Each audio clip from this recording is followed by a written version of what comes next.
Guys, kita pergi Bahasa. So kita dah dapat barang. Okay guys, so sudah sampai dari Kuching. Sampai guys dari Kuching. Tak kita review. Ambil gambar. Unboxing.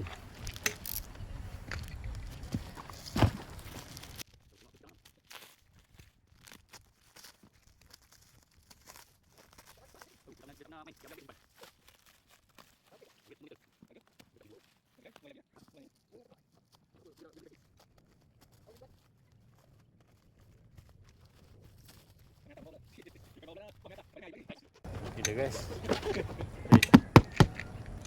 Tengok isi dia.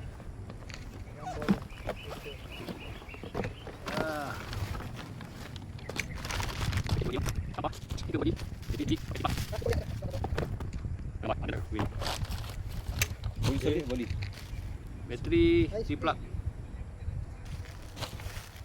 HSP nama dia. So, remote.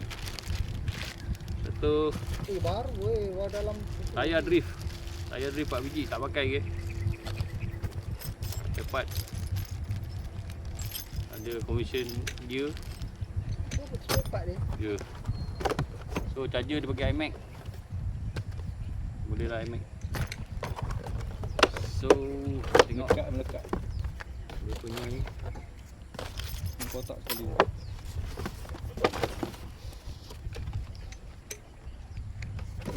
So guys, ni dia punya ni. Rancak berdosa. Ni original Ni dia dah buat ni. Original dia punya skip plate. Ni dia punya card nak setting AC. So, kita nak potong ni dulu.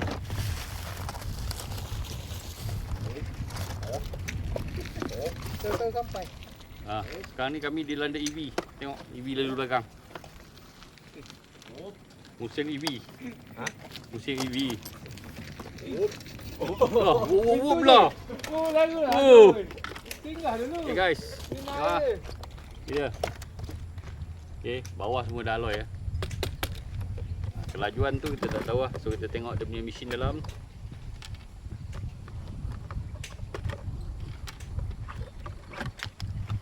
Aduh. Dia punya motor punya cover. Oh, sudah upgrade guys.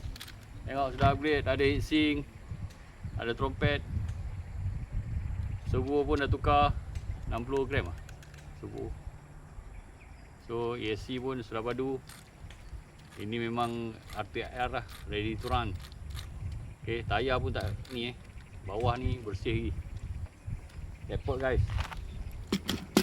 Oh padu.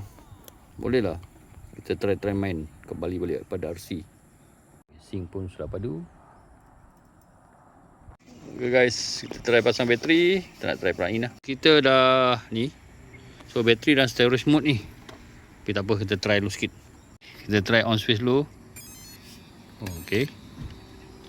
Baca AC, kipas pun running.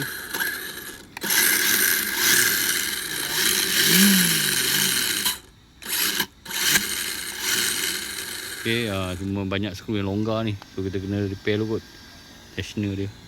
Okay, function lah.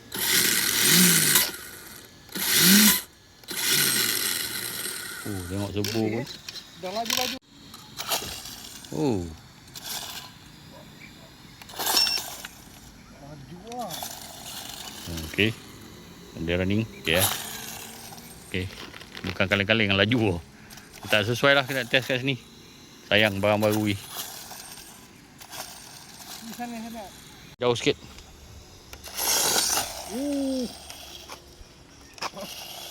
Tak sesuai lah ni. Habis terangkat punya batu semua. Tak apa guys. Besok kita try kat court.